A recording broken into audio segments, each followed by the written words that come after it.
Bonjour et bienvenue encore une fois à ce message en ligne de l'Église Somerville Baptist Church. Pasteur Michel à votre service, au service de notre Seigneur Jésus dans sa parole précieuse et heureux de l'être. Vous savez, chaque semaine, j'ai de la joie de vous présenter les messages sur YouTube, les messages que je prêche de nouveau le dimanche matin en anglais et en français. Et la parole de Dieu est un trésor immense et j'ai le privilège d'étudier la parole et d'en profiter et aussi aider à d'autres d'en profiter. Mais je remercie Seigneur pour sa parole, je remercie Seigneur pour tout ce que nous avons en Jésus-Christ. Il n'y a rien qui peut se comparer à cela. C'est le plus grand trésor de notre vie en tant que croyant. À ce moment-ci, voulez-vous vous joindre à moi dans un moment de prière? Mais Seigneur Jésus, oui, il est vrai que tu es un trésor immense pour nous, Seigneur. Que ta parole est inépuisable. Parfois, on ne le comprend pas. D'autres fois, tu nous illumines, Seigneur, tu nous aides à comprendre. Par la présence du Saint-Esprit qui vit en nous.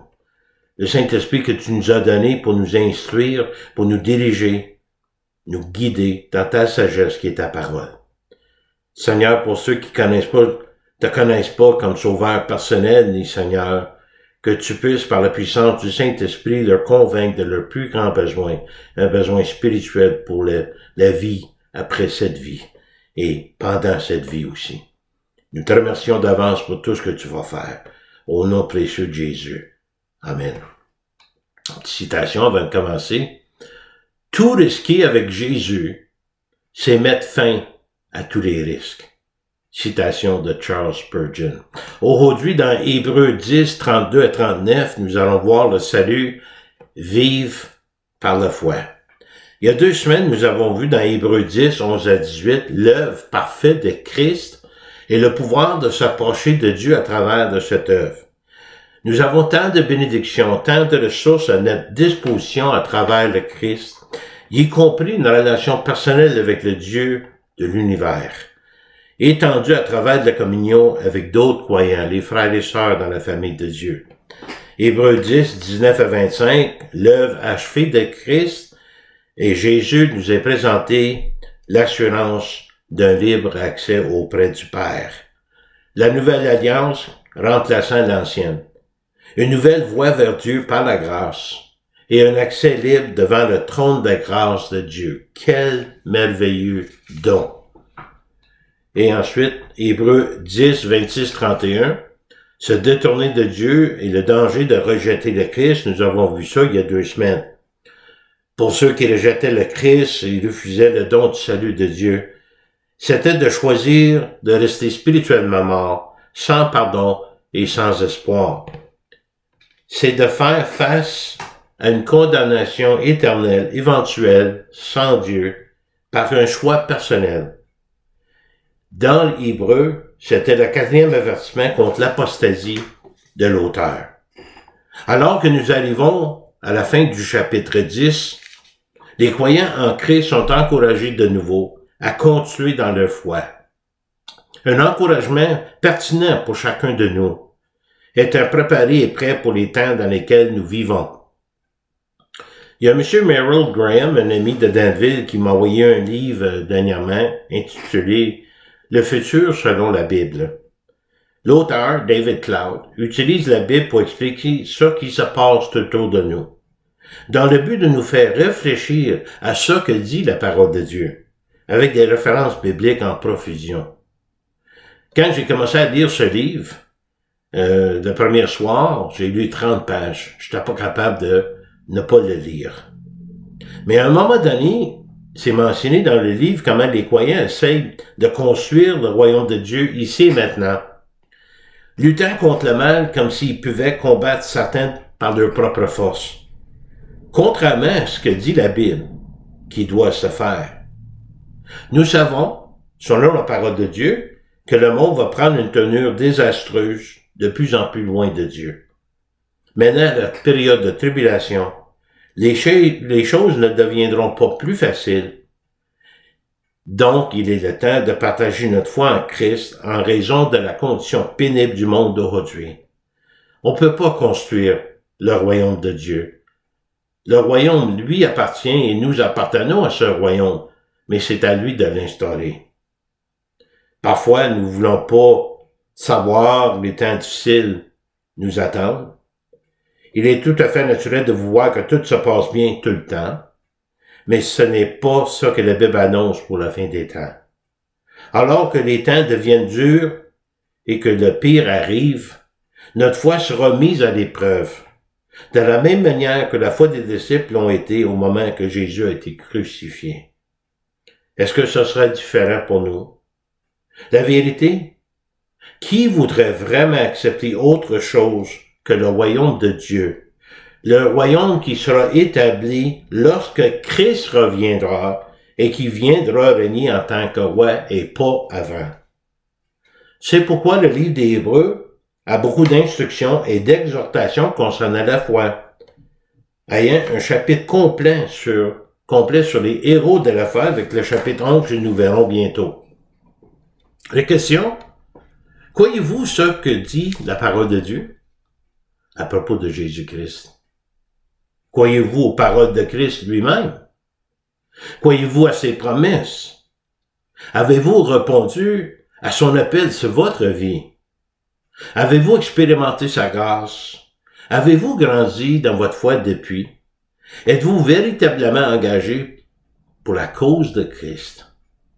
Avez-vous découvert et pratiquez-vous les œuvres qu'il a préparées pour vous? Si c'est votre cas, soyez assurés que votre foi a été et sera mise à l'épreuve dans les temps difficiles, au niveau personnel et au niveau mondial. Jésus a expliqué clairement le prix à payer pour être croyant, et il a dit dans ses propres apôtres à quoi s'attendre. Le contexte ici, dans Matthieu, chapitre 16, Jésus annonce sa mort prochaine, et comment il sera livré aux anciens, des grands prêtres et des scribes, et qui souffrira beaucoup de choses. Jésus est en train de préparer ses disciples pour la prochaine phase de son ministère, la croix du Calvaire, mais aussi leur ministère. Ça va être de continuer à propager l'évangile de Jésus-Christ après sa mort et sa résurrection.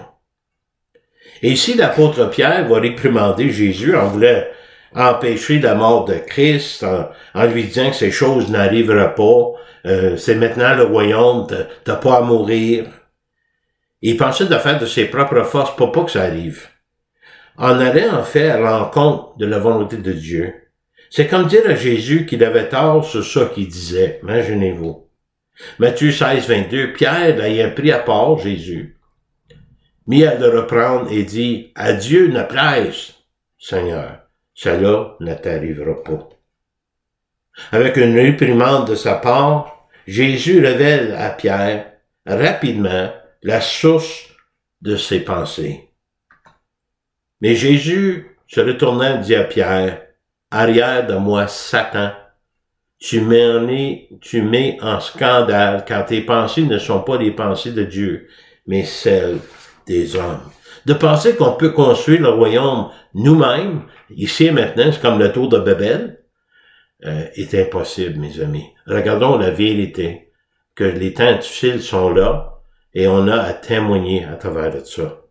Jésus déclare la vérité sur l'intervention intentionnée de Pierre, et toute résistance à la volonté de Dieu, qui place le croyant sous l'influence de Satan, de penser comme le monde pense, qu'on peut construire ce monde idéal-là. Et Pierre ne se soucie pas de ça que Dieu fait, de sa volonté, de son plan, selon sa parole, à ce moment ici. La pensée de l'homme, c'est d'essayer de faire les choses sans considérer Dieu, et ça qui doit arriver selon la parole de Dieu. On essaie d'éviter ça, on est capable de construire le royaume, on va faire la différence dans ce monde. Détrompez-vous, ça va être très difficile. Et Jésus continue, il explique clairement le prix à payer pour être un de ses disciples. Alors Jésus dit à ses disciples, si quelqu'un veut venir après moi, qu'il renonce à lui-même et qu'il se charge de sa croix et qu'il me suive. Si quelqu'un veut me suivre, s'associer avec moi, être considéré comme le mien, il y a un prix à payer. Voilà la motivation qui nous aide à traverser les pires moments quand la foi s'exerce le plus, en faisant confiance et en dépendant totalement de Dieu et rien d'autre. Le disciple, dans son dévouement, manifesté par le déni de soi, l'idée d'abandon total à ce que Dieu nous réserve, sans savoir à quoi s'attendre, nécessairement. Et Jésus parle même de prendre sa croix propre à chacun. Cela serait considéré comme une mort violente et dégradante, mais si la croix n'est pas littéralement physique nécessairement, malgré les faits, il y en a qui ont été crucifiés, mais la croix peut être la misère, la persécution, tout ce que vous voulez, qui vous décourage dans votre foi. Un engagement total pour la cause de Christ, c'est d'être prêt à mourir si nécessaire, dans le but de partager le message de l'Évangile, soit par la vie ou par la mort, faire cela pour la gloire de notre Sauveur et notre Seigneur Jésus-Christ. Verset 25, on continue. Car celui qui voudrait sauver sa vie, cette vie-ci, le perdra, mais celui qui le perdra à cause de moi, le trouvera. Vivre pour cette vie, tout en négligeant la vie après la mort, nous rappelle de Judas qui a trahi Jésus, qui s'est même suicidé, plein de remords, qui n'a jamais repenti, parce qu'il avait servi la cause de Satan. Abandonner cette vie pour trouver la vie éternelle en Christ, la vraie vie, c'est vivre pour l'espérance vivante en Christ, et les apôtres étaient prêts à mourir pour Christ. Ils l'ont fait. On nous informe traditionnellement que Jean était le plus jeune des apôtres. Il a survécu tous les autres. Il a écrit le livre d'Apocalypse sur l'île de Patmos. On dit qu'il a vécu jusqu'à un âge avancé, mourant des causes naturelles à Éphèse, environ 98 ans après Jésus-Christ, devenant ainsi le seul apôtre à ne pas mourir en martyr. Et que servirait-il à un homme de gagner tout le monde s'il perdait son âme? Or, que donnera un homme en échange de son âme? Voilà la grande question. Vivre pour les choses de ce monde, de penser que le royaume peut se construire ici et maintenant, parfois en renonçant à l'éternité avec Christ. Quel prix sommes-nous prêts à payer tout en passant à côté du salut éternel en Christ?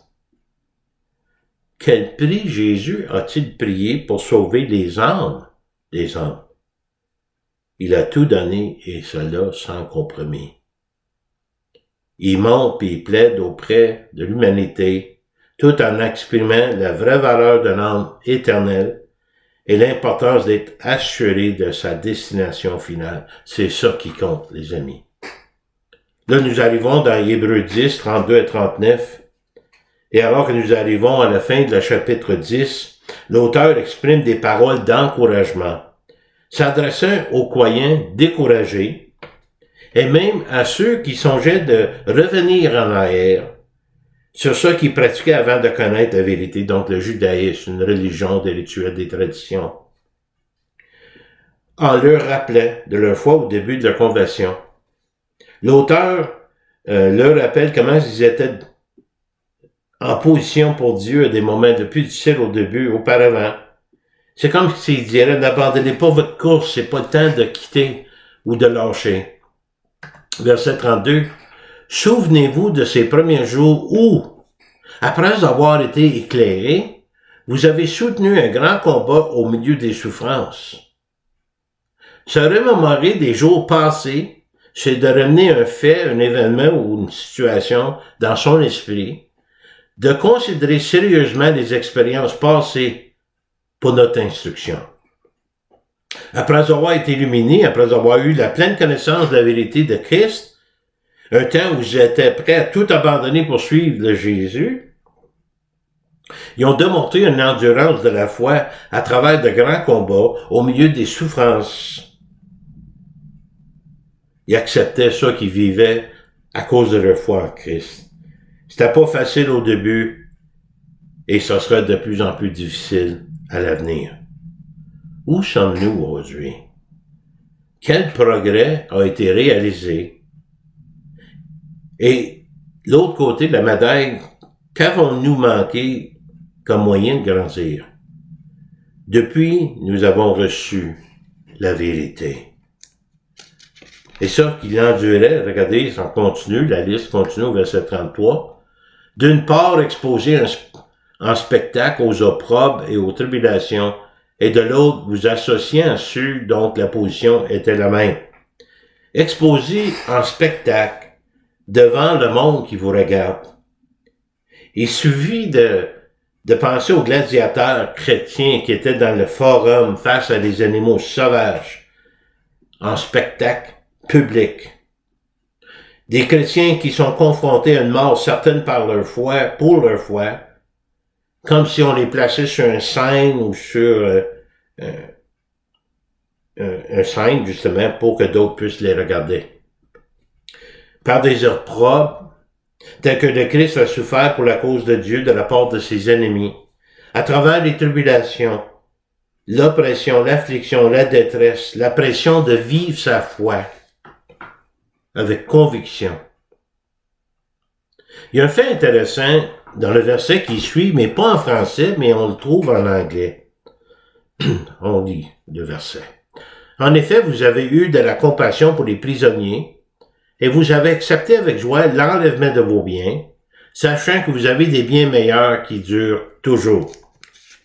En faisant preuve de compassion envers ceux qui souffrent, tout en souffrant eux-mêmes, ils sont même des compagnons de ceux qui ont essentiellement été traités, nous pensons à l'Église persécutée, qui a besoin de notre compassion, de nos prières et notre soutien. En incluant l'écrivain des Hébreux lui-même, en anglais, seulement qu'on puisse lire cela, vous avez eu compassion pour les prisonniers, dont moi qui est dans les chaînes. L'auteur pourrait-il être Paul? On n'est pas assuré de cela, parce qu'il y en a eu d'autres chrétiens qui ont été enchaînés pour la foi. Ces gens découragés ont été également confrontés à des persécutions économiques, l'enlèvement de leurs biens. Mais en gardant une perspective céleste, ils ont survécu au temps de persécution, voyant qu'ils pouvaient maintenant traverser cette période actuelle de découragement, et quel encouragement pour nous, en pensant au ciel et la récompense qui nous attend. Nous sommes trop près de la ligne d'arrivée pour abandonner la course avant nous. N'abandonnez pas, trouvez la force pour l'avenir. Après avoir parcouru tout ce chemin, nous sommes encore plus près de l'acte final. Hébreux 10, 35, 36. N'abandonnez donc pas votre assurance, à laquelle est attachée une grande rémunération, car vous avez besoin de persévérance, afin qu'après avoir accompli la volonté de Dieu, vous obteniez ce qui vous est promis. N'abandonnez pas votre assurance. Ne pas mettre cette assurance de côté ou de l'égarer, parce que ni les hommes ni les démons ne pourront vous enlever cela. Dieu vous en privera jamais. Et certains Hébreux risquaient de perdre l'assurance de Jésus, de retomber dans les rituels de l'ancienne alliance sans Christ. Il y en a qui donnent une illustration comme des soldats qui jettent leur bouclier et s'enfuient dans la bataille. Le bouclier, c'est leur foi en Christ. Ça qui vous donne la connaissance du salut. Il faut le garder. Et cela nous gardera, nous protégera. Dans Éphésiens 6, l'armure spirituelle des croyants est mentionnée. Allez lire ça. Il y a une guerre. Mais on ne bat pas pour le royaume de ce monde, mais le royaume de Christ qui va venir se régner quand lui va régner. Vous avez besoin d'endurance, qui se construit à travers les épreuves, des temps difficiles. La mise à l'épreuve de notre foi, Jacques 1, 2 à 4, allez lire ça. C'est de rester fidèle en Christ pendant la période où la promesse semble non tenue. Et celle-là est la vraie mesure de votre obéissance et votre maturité spirituelle. Quand les circonstances nous sont défavorables aux yeux des hommes, mais pas aux yeux de Dieu. À tout moment, Même et surtout dans les moments décourageants et difficiles, nous avons besoin de nous rapprocher de Dieu. Hébreux 10, 37, encore un peu de temps. Celui qui doit venir viendra et il ne tardera pas. Comment est-ce qu'on peut avoir confiance à ça? Parce que Dieu nous a promis un Rédempteur qui est venu à la croix en Jésus-Christ. Et c'est accompli. Et cette partie-là aussi va s'accomplir. Donc, selon la certitude et la véracité de la parole de Dieu et de ses promesses, son plan, sa fidélité. Si vous doutez, vous allez peut-être essayer de prendre les choses en main, en menant une bataille qui n'était pas destinée pour vous. Et même, vous trouvez en train de se battre avec Dieu. Un fait concernant la venue du Fils de l'homme, j'ai pris quelques versets dans Luc, chapitre 21. Il y aurait des signes dans le soleil, dans la lune et dans les étoiles. Et sur la terre, il y aura de l'angoisse chez les nations, qui ne sauront que faire au bruit de la mer et des flots. Il y aurait des signes avant le retour de Christ, et il y en a. Des signes célestes, des signes visibles, mais surtout la détresse des nations. Le résultat, ceux qui n'ont pas Christ, qui n'ont aucune connaissance de la fin des temps selon la Bible, mourront de peur et de l'inconnu. Regardez verset 26. Et les hommes rendant l'âme de terreur dans l'attente de ce qui surviendra sur la terre, car les puissances des cieux seront ébranlées. Alors on verra le Fils de l'homme venir sur une nuée avec puissance et une grande gloire. Je répète pour ceux qui ne sont pas sauvés en Christ, qui sont sans Christ, ceux qui ont rejeté le salut offert par Dieu. Ce serait un désastre inévitable, côté physique, dans ce monde et spirituel, qui subiront bientôt le jugement de Dieu. Les jours de désastre et de tribulation pour ceux qui n'ont pas Christ seront différents pour les croyants en Christ. Quand ces choses commenceront à arriver, redressez-vous et lavez vos têtes, parce que votre délivrance s'approche. Ces événements de la fin des temps doivent être une source de grande attente, anticipation, de joie et de triomphe pour les vrais croyants en Christ. Pour les non-croyants, des tribulations plus proches de la fin à leur condamnation éternelle. À quoi peuvent-ils attendre? Où leur espoir? Mais pour les croyants, les tribulations de cette vie, suivies d'une délivrance complète, que nous anticipons et nous attendons avec patience. Ce que Paul a dit, j'estime que les souffrances du temps présent, et ça il y a 2000 ans, ne sauraient être comparées à la gloire à venir qui sera révélée pour nous. Et mon juste, dit Dieu, vivra par la foi, mais s'il se retire, mon âme ne prend pas plaisir en lui. C'est soit que vous allez approcher de Dieu, ou vous allez vous éloigner de Dieu dans les temps difficiles. Et lors de ce moment-là, votre foi sera révélée. Nous ne sommes pas de ceux qui se retirent pour se perdre, mais de ceux qui ont la foi pour sauver leur âme. Leur foi en Christ. Quelle déclaration confiante. Nous serons ceux qui persévéreront et obtiendront la promesse de Dieu à cause de la fidélité de Dieu. Nous ne retournerons pas dans les anciennes traditions pour se placer sous l'ancienne alliance avec Dieu ou toute autre chose que nous prenons comme remplacement de Jésus. Avec la Bible d'études de John MacArthur, ça dit ce qui suit, je le cite. Les expériences d'autrefois, dès le début de notre conversion, devaient les stimuler, eux et nous, exemple en considérant la fidélité de Dieu. La proximité de la récompense devrait les renforcer et nous renforcer. La vie est courte et vite passée. Un peu de souffrance, mais la délivrance qui nous attend. La peur de déplaire à Dieu devrait les empêcher de retourner à leurs anciennes façons, et dans ce cas, dans le judaïsme. La peur de déplaire à Dieu devrait nous empêcher de retourner à notre ancienne vie, à nos anciennes habitudes, et une vie sans espoir, sans Christ. Hébreux 10, 32, 39, vivent par la foi, l'obéissance, la persévérance qui produit l'endurance. En faisant la volonté de Dieu qui s'avère être ce qu'il y a de mieux pour nous. Et surtout dans les temps les plus difficiles. La vie elle-même a ses difficultés, des moments de découragement. Dieu utilise ces moments pour nous enseigner et pour nous montrer son amour. En tant que croyants en Christ, nous avons d'autres défis à relever. J'aimerais vous en mentionner 4. La difficulté de comprendre l'Évangile nous-mêmes et d'essayer d'aider les autres à le comprendre. Premier point. Deuxièmement, les défis moraux face à la tentation. C'est un combat. Troisièmement, l'opposition qu'on rencontre, même de la part de nos bien-aimés, nos proches. Et quatrièmement, l'attente de l'intervention de Dieu dans ces circonstances difficiles et éprouvantes, quand Dieu semble pas tenir ses promesses. Peu importe à quel point les choses peuvent être difficiles, encourageons-nous mutuellement. Vous savez quelque chose, quand les choses vont bien, on se dirait, et on sent que notre foi est forte. On est capable de déménager les montagnes par la prière. Mais c'est pas là qu'on découvre notre foi. C'est quand c'est plus difficile.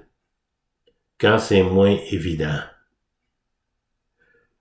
Quand j'ai fait mon message YouTube vendredi le 7 juillet, j'ai remplacé ma photo que vous voyez d'habitude par une citation de Toby McKeon. Sans hésiter, ne sachant pourquoi. D'abord, je ne mets pas la photo de moi, là. Quelques jours plus tard, j'ai reçu un courriel de Warren Heath. Il a remarqué la citation et il m'a dit comment il pensait qu'elle était dirigée vers lui, spécifiquement. Il m'a remercié pour le message et les versets dans Hébreux qui nous répètent de tout ce que nous avons en Christ. Ce frère est décédé lundi matin à 4 heures. Il nous a quittés. Je remercie le Seigneur qui m'a mis à cœur de mettre cette citation, mais jamais j'aurais pensé de toucher. Mon désir pour mon frère, c'est qu'il finisse bien sa course. Et si ça l'a encouragé à aller jusqu'au bout, malgré le fait qu'il est en train de mourir, il y avait un cancer, il y avait des complications de COVID. Et la santé physique lui ne permettait plus d'être là. La citation, la foi n'est pas un sentiment, mais un choix de faire confiance à Dieu même quand le chemin à parcourir semble incertain. Je vais terminer avec quelques versets dans Hébreux et dans 2 Corinthiens. Nous aussi donc, puisque nous sommes environnés d'un si grand nuée de témoins, rejetons tout fardeau, le péché qui nous enveloppe si facilement, et courons avec persévérance dans la carrière qui nous est ouverte. Ayant des regards sur Jésus, pas sur ce monde, pas sur un royaume de ce monde qu'on essaie de bâtir. Gardons nos yeux sur Jésus, le chef et consommateur de la foi, qui, en vue de la joie qui lui était réservée, a souffert la croix, méprisé l'ignominie, et s'est assis à la droite du trône de Dieu. 2 Corinthiens 4, 7 à 9. Nous portons ce trésor dans des vases de terre, afin que cette grande puissance soit attribuée à Dieu et pas à nous. Notre force, notre capacité d'endurer vient de Dieu. Et nous sommes pressés de toute manière, mais non réduits à l'extrémité. Dans la détresse, mais non dans le désespoir, persécutés, mais non abandonnés, abattus, mais non perdus. Prions le Seigneur. Ô Seigneur, merci pour ces paroles d'encouragement. Merci pour le livre des Hébreux et l'auteur qui a passé par là, Seigneur, qui pouvait parler par son expérience personnelle, étant dans les chaînes et dans les prisons. Seigneur Jésus, je prie pour ceux qui ne te connaissent pas personnellement comme Sauveur et Seigneur. et que par la conviction du Saint-Esprit, tu peux leur dévoiler à eux, Seigneur, leur plus grand besoin, qui est un besoin spirituel. D'avoir Christ pour toute l'éternité et pour cette vie présente, de pouvoir passer à travers ce que nous vivons en tant que monde, pour arriver à la victoire en Christ pour l'éternité. Seigneur, je te remercie pour chacun qui est à l'écoute, puisse les bénir et les garder. Au nom précieux de Jésus.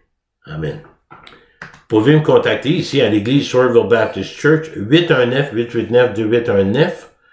Mon courriel, mihoure@netrevolution.com. Vous avez des requêtes de prière, des questions, des commentaires, s'il vous plaît, contactez-moi. Et ça me ferait plaisir de jaser avec vous, de prier avec vous, peut-être prier pour vous. En attendant, merci de votre fidélité d'écoute. Que Dieu vous bénisse, qu'il vous garde, et à la prochaine fois.